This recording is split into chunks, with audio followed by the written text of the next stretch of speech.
Hello friends, मैं आज़ाद sir. आपका अपना YouTube channel mentor study point में स्वागत है। जैसा कि दोस्तों आप जानते हैं, मैं आप लोगों को आपके अपने YouTube channel mentor study point के माध्यम से आधुनिक भारत का क्लास दे रहा हूं। इस आधुनिक भारत के अंतर्गत हमने लगभग सारे टॉपिक पढ़ाने के बाद आपको अब हम नेशनल मूवमेंट की तैयारी करा रहे हैं और इस नेशनल मूवमेंट के अंतर्गत जो 3 चरण में हम लोग अध्ययन करते हैं, उसमें से पहला और द्वितीय चरण हमने अध्ययन कर लिया है। अब हम लोग गांधी युग की बात कर रहे हैं। इस गांधी युग में दोस्तों मैंने आपको अभी तक गांधी जी के दक्षिण अफ्रीका का प्रोग्राम, इसके अलावा जब वो भारत में आए 9 जनवरी 1915 ईस्वी को, तो कैसे उन्होंने चंपारण सत्याग्रह किया, फिर अहमदाबाद आंदोलन, फिर खेड़ा सत्याग्रह, उसके बाद कैसे जालियांवाला बाग हत्याकांड हुआ, फिर हंटर आयोग का रिपोर्ट आया, फिर असहयोग आंदोलन, खिलाफत आंदोलन, इन सब चीज़ों के बारे में मैंने अभी तक आप लोगों को बता दिया है दोस्तों। इसी असहयोग आंदोलन के दौरान जब चौरा चौरी घटना घटती है, उसके बाद गांधी जी आंदोलन को वापस ले लेते हैं, जिसके कारण बहुत सारे लोग नाराज भी हो जाते हैं और नाराजगी के बाद एक नए पार्टी की स्थापना होती है, जिसे हम लोग स्वराज पार्टी के नाम से जानते हैं। ठीक है दोस्तों, ये भी हमने आपको बता दिया था। और ये स्वराज पार्टी जब स्थापना हो चुकी थी, उसके बाद से अब आगे हम लोग करने जा रहे हैं, जिसमें नाम है कांग्रेस का गया अधिवेशन। दोस्तों इसके बारे में आज हम लोग करेंगे। ठीक है दोस्तों, कांग्रेस का गया अधिवेशन। ठीक है, कह रहा है कि असहयोग आंदोलन के स्थगन के उपरांत महात्मा गांधी को जेल में डाल दिया गया था। ऐसा कि 6 साल के लिए जेल डाला गया था, परंतु बारदौली प्रस्ताव के अवसर पर आंदोलन को स्थगित करते हुए उन्होंने रचनात्मक कार्य को अपनाने की बात कही थी। साथ ही उन्होंने राजनीतिक प्रक्रिया में भाग नहीं लेने का भी निर्णय लिया था। इसके बाद दोस्तों कह रहा है कि कांग्रेस के सभी सदस्य महात्मा गांधी के रचनात्मक कार्यक्रम के विचार से सहमत थे, परंतु रचनात्मक कार्यक्रम की प्रक्रिया को लेकर उनमें मतभेद था और यही मतभेद कांग्रेस में दो विरोधी धड़ों के विकास का कारण बना। दोस्तों रचनात्मक कार्य का अर्थ ये होता है कि गांव में जा करके बेसिक स्तर पे काम करना, लोगों को चीज़ों के बारे में बताना, इसी को रचनात्मक कार्य कहते हैं। अब कह रहा है दोस्तों कि एक धड़ा बदलती हुई राजनीतिक परिस्थितियों में काउंसिल में प्रवेश यानी चुनावी राजनीति में भाग लेने का हिमायती कर रही थी। मतलब यहाँ पे जो चीज़ें बदली हुई थी, वहाँ पे कुछ लोगों का मानना था कि हम चुनाव लड़ करके अंग्रेजों का विरोध करें, और कुछ का था कि हम बाहर रह करके विरोध करें। तो जो चुनाव लड़ना चाहते थे उन्हें हम परिवर्तनवादी कहें। इसमें सदस्य थे CR दास, मोतीलाल नेहरू, विठल भाई पटेल, NC केलकर और लाला लाजपत राय शामिल थे। जबकि दूसरा धड़ा रचनात्मक कार्यक्रम पर ही जोर दे रहा था, और यह काम था, इन्हें हम लोग क्या बोले, अपरिवर्तनवादी। तो दोस्तों यहाँ से सवाल क्या हो गया, परिवर्तनवादी और अपरिवर्तनवादी। परिवर्तनवादी वो थे जो चुनाव लड़ करके कुछ काम करना चाहते थे, और अपरिवर्तनवादी वो थे जो रचनात्मक कार्यों के माध्यम से देश को आगे बढ़ाना चाहते थे। ये निर्वाचन में भाग लेना नहीं चाहते थे, जिसके नेता MA अंसारी, C राजगोपालचारी, कस्तूरी रंगा, अय्यर राजेंद्र प्रसाद और वल्लभ भाई पटेल थे। ठीक है दोस्तों, आगे देखिए, आगे कह रहा है कि कांग्रेस के गया अधिवेशन 1922 में अध्यक्ष किसने की थी, CR दास द्वारा काउंसिल प्रवेश प्रस्ताव प्रस्तुत किया गया, जिसे अपरिवर्तनवादियों द्वारा ठुकरा दिया गया, परंतु दोनों ही धड़ों के लोगों ने संयम से काम लिया और उन्होंने विभाजन को टाल दिया। यानी यहाँ पे ऐसा लगने लगा कि अब कांग्रेस का फिर से एक बार विभाजन होगा, लेकिन हुआ नहीं, रुक गया। हालांकि CR दास ने अध्यक्ष पद से इस्तीफा तो दे दिया। उसके बाद दोस्तों अब आता है स्वराज पार्टी की स्थापना, जो करते हैं लोग चित्तरंजन दास और मोतीलाल नेहरू। कह रहा है गया अधिवेशन में काउंसिल में प्रवेश के परिवर्तनवादियों की मांग को ठुकराए जाने के कारण CR दास तथा मोतीलाल नेहरू द्वारा कांग्रेस से इस्तीफा दे दिया गया तथा 1 जनवरी 1923 ईस्वी को कांग्रेस खिलाफत स्वराज पार्टी यानी कांग्रेस के खिलाफ स्वराज पार्टी की स्थापना की गई। दोस्तों ये सवाल आपका ना कई बार क्वेश्चन अभी तक पूछ चुका है कि स्वराज पार्टी की स्थापना कब हुई थी और किसके द्वारा की गई थी। तो याद रखिएगा कि स्वराज पार्टी की स्थापना 1 जनवरी 1923 ईस्वी को की गई थी, कांग्रेस खिलाफत स्वराज पार्टी के नाम से, जो आगे चल करके स्वराज पार्टी के नाम से प्रसिद्ध हुआ। ठीक है दोस्तों, 1923 में विधिवत रूप से स्थापित हुआ, यही बाद में स्वराज पार्टी के नाम से प्रसिद्ध हो गया। आगे बात समझ में। यही पार्टी क्या बन गई कि आगे स्वराज पार्टी के नाम से प्रसिद्ध हो गई। स्वराज पार्टी के अध्यक्ष पद पर CR दास और इसके सचिव पद मोतीलाल नेहरू नियुक्त किए गए।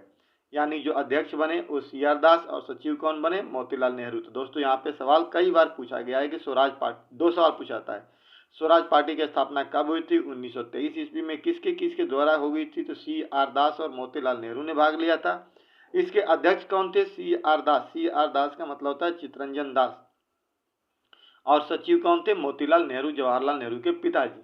ठीक है दोस्तों, आगे आता है कि फरवरी 1924 ईस्वी को गांधी दास पैक्ट संपन्न हुआ। ये याद रखिएगा, गांधी दास का मतलब है गांधी एक तरफ और चितरंजन दास एक तरफ पैक्ट हुआ। इसमें यह निर्णय लिया गया कि स्वराज पार्टी के सदस्य कांग्रेस के अंग रहते हुए परिषद में कार्य कर सकते हैं, बदले में उन्हें न्यूनतम कताई की आहारता को भी पूरा करना था।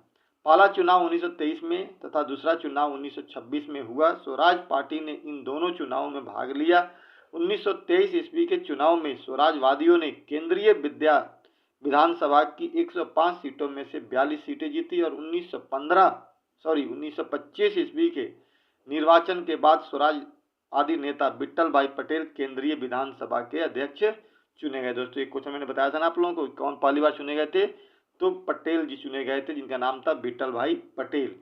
अब दोस्तों आगे कह रहा है कि 1924 से ईस्वी के नगर पालिका के चुनाव में कांग्रेस के निम्नलिखित प्रमुख नेता मेयर बन गए। जब चुनाव हुआ तो CR दास कलकत्ता के मेयर बने, सुभाष चंद्र बोस कलकत्ता के मुख्य अधिवासी बन गए, विट्ठल भाई पटेल मुंबई के मेयर बने, वल्लभ भाई पटेल अहमदाबाद के मेयर बने, राजेंद्र प्रसाद पटना के मेयर बने, जवाहरलाल नेहरू इलाहाबाद के मेयर बने। इस प्रकार से दोस्तों कुछ इन्हें सफलताएं प्रारंभिक तौर पे मिली। इसके बाद दोस्तों अब आता है बारदौली सत्याग्रह 28। ये भी कई बार क्वेश्चन आपका पूछा जाता है। गुजरात के बारदौली क्षेत्र में वहां के किसानों ने अंतर्राष्ट्रीय बाजार में कपास की कीमतों में कमी के बावजूद सरकार द्वारा मनमाने तरीके से 30% बढ़ाए गए भू राजस्व के विरोध में सत्याग्रह किया।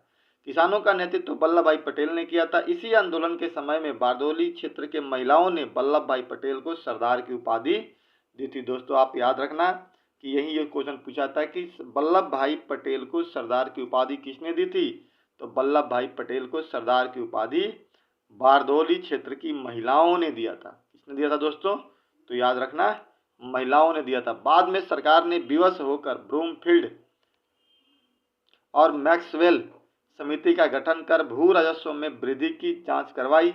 इस समिति ने भू राजस्व वृद्धि घटा दिया। बारदौली क्षेत्र के आदिवासियों को काली पराज कहा जाता था, जिसे महात्मा गांधी ने रानी पराज कहकर संपादित किया था। ठीक है दोस्तों, एक छोटा सा इसी में आंदोलन आता है जिसको वाइकोम सत्याग्रह कहते हैं। 1924 से 25 तक चला था। काकीनाडा सम्मेलन के उपरांत कांग्रेस की केरल प्रदेश कमेटी में छुआछूत उन्मूलन के लिए संघर्ष का निर्णय लिया और इसी क्रम में वाइकोम के आंदोलन की शुरुआत हुई थी। इस आंदोलन में TK माधवन, KC केलप्पन और KP केशव मेनन की महत्वपूर्ण भूमिका थी। अब दोस्तों अगला एक सत्याग्रह हुआ था। छोटे छोटे यहाँ पे सत्याग्रह होते हैं जो आप लोगों को याद रखने हैं। एक थे गुरुवार सत्याग्रह 1931। पीत सुब्रमण्य तिरुमांबू के नेतृत्व में 16 स्वयंसेवकों का एक जत्था 21 अक्टूबर को कन्नापुर में से गुरुवार की तरफ पैदल मार्च करता हुआ चला। मंदिर पहुंचने पर इन सत्याग्रहियों को पुलिस की मौजूदगी में प्रतिक्रियावादी तत्वों ने बुरी तरह पीटा। 21 सितंबर 1932 ईस्वी को इस सत्याग्रह आंदोलन ने जुझारू रूप धारण कर लिया। इस के केलप्पन आमरण अनशन पर बैठ गए। केरल तथा देश के अन्य हिस्सों में इस आंदोलन के समर्थन में सभाएं भी की गई, परंतु मंदिर के संरक्षकों पर इसका कोई प्रभाव नहीं पड़ा। गांधी जी की मध्यस्थता से 2 अक्टूबर 1932 को केलप्पन ने अनशन तोड़ दिया। ठीक है दोस्तों, ये छोटा सा आंदोलन था, इतनी कोई खास महत्वपूर्ण नहीं रखता है। अब दोस्तों सबसे बड़ा महत्वपूर्ण आता है, अब आता है क्रांतिकारी आतंकवाद का द्वितीय चरण। ठीक है दोस्तों, अब हम लोग देखिए अभी तक हमने पहला चरण पढ़ लिया है जो 1905 से 1919 तक था क्रांतिकारियों का। अब दूसरा चरण पढ़ना है और यहाँ पर चूंकि यहाँ पर 3 प्रक्रियाएं हुई थी दोस्तों। एक चीज याद रखना आपने यहाँ पर जैसे मान लीजिए कि एक कोई चीज है, यहाँ पे आते आते 1922 ईस्वी में 3 स्थितियां बदल गई थी। एक तरफ हमारी कांग्रेस थी, दूसरी तरफ परिवर्तनवादी अलग थे, अपरिवर्तनवादी अलग थे, और यहीं पे गांधी जी गांव में भी चले गए हैं और अब आंदोलन पूरी तरह से ना खाली हो गया। यहाँ पे मतलब एक तरह से देखा जाए तो 1923 से लेकर के 1928 के बीच में हमारी गतिविधियां बिल्कुल खाली थी। इसी बीच में हमारे यहाँ द्वितीय आतंकवाद चरण का शुरू होता है, जो लेकर चलते हैं। क्योंकि अब इस समय कांग्रेस हाशिए पे चली गई थी थोड़े समय के लिए। गांधी जी गांव में चले गए थे, लोग चुनाव लड़ करके अंदर चले गए थे, आंदोलन को आगे बढ़ाने वाला कोई व्यक्ति यहाँ पर नहीं दिखाई दे रहा था। इसी बीच क्रांतिकारी आतंकवाद का द्वितीय चरण शुरू होता है, जो पहला हम लोगों ने पढ़ लिया था। दूसरा यहाँ पे आता है और ये लोग आगे बढ़ने का प्रयास करते हैं। ठीक है दोस्तों, कह रहा है कि असहयोग आंदोलन की असफलता एवं देश में किसी प्रकार की राजनीतिक गतिविधियों के अभाव के कारण, मैं बताया ना कोई गतिविधियां नहीं थी, अभाव के कारण एवं अहिंसक गांधीवादी रणनीति से असंतुष्ट युवा वर्ग ने रूस, चीन, आयरलैंड, तुर्की, मिस्र आदि देशों के क्रांतिकारी आंदोलन से प्रभावित होकर हिंसात्मक माध्यम से सरकार के विरुद्ध आंदोलन आरंभ किया। ठीक है दोस्तों, और पहला संगठन स्थापित किया जिसका नाम था पहले संगठन का हिंदुस्तान रिपब्लिकन एसोसिएशन। ठीक है दोस्तों, हिंदुस्तान रिपब्लिकन एसोसिएशन, अर्थात इसी को हम लोग क्या कहते हैं, सेना के नाम से जानते हैं। ठीक है दोस्तों, कह रहा है कि 1924 ईस्वी में कानपुर में इसका गठन हुआ। इसके संस्थापक सदस्य सचिन सन्याल, योगेश चंद्र चटर्जी तथा राम प्रसाद बिस्मिल आदि थे।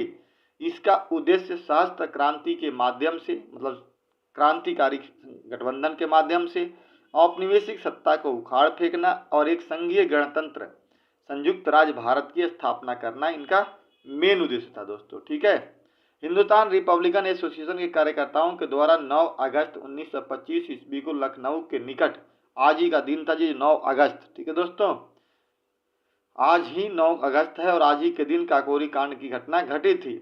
तो 9 अगस्त 1925 ईस्वी को लखनऊ के निकट सहारनपुर लाइन पर काकोरी नामक गांव में 8 डाउन ट्रेन को रोककर उनमें रखे सरकारी खजाना लूट लिया गया। इस घटना को इतिहास में काकोरी कांड के नाम से जानते हैं दोस्तों। तो सवाल पूछा है काकोरी कांड कब हुआ था, तो 9 अगस्त 1925 ईस्वी को हुआ था। कौन थे इसमें, तो इसके जो लोग थे वो हिंदुस्तान रिपब्लिकन एसोसिएशन के मेंबर थे, जो क्रांतिकारी दल के लोग थे। और काकोरी कांड दोस्तों आपको अक्सर पूछा जाता है कब हुई थी, तो काकोरी कांड की घटना 1925 ईस्वी में हुई थी। काकोरी षड्यंत्र मुकदमा 1925 में चला, जिसमें अशफाकुल्ला खां, राम प्रसाद बिस्मिल, रोशन सिंह और राजेंद्र लाड़ी को फांसी की सजा तथा बाकी 4 को आजीवन कारावास की सजा देकर अंडमान जेल भेज दिया गया, जिसे काला पानी की सजा के नाम से दोस्तों हम लोग जानते हैं। इस प्रकार दोस्तों इस समय तक आते आते यहाँ पर क्या हो चुका था, काकोरी कांड हमारा हो गया, पहला संगठन बन गया। अब दोस्तों ये जैसे ही संगठन बना, जिससे ही इसमें हत्याएं हुई, लोगों को फांसी दे दिया गया, तहस नहस कर दिया गया, पूरा हमारा गर्म जो था ना, जो वो पूरी तरह से बिखर गया। चंद्रशेखर आज़ाद दोस्तों यहीं पर थे, वो तो बच गए हालांकि इसमें, जबकि बाकी उनके दोस्त पकड़े गए और किसी को फांसी हुआ तो किसी को उम्र कैद की सजा सुना करके मांडले जेल भेज दिया गया। इसी में से कुछ लोग निकल के दोस्तों अगले वीडियो में हम लोग चर्चा करेंगे कि हिंदुस्तान रिपब्लिकन एसोसिएशन के ही माध्यम से कुछ लोग बाहर निकल करके और एक नए संगठन की स्थापना की दिल्ली के फिरोज शाह कोटला मैदान में 1928 ईस्वी में, जिसका नाम था हिंदुस्तान सोशलिस्ट रिपब्लिकन एसोसिएशन।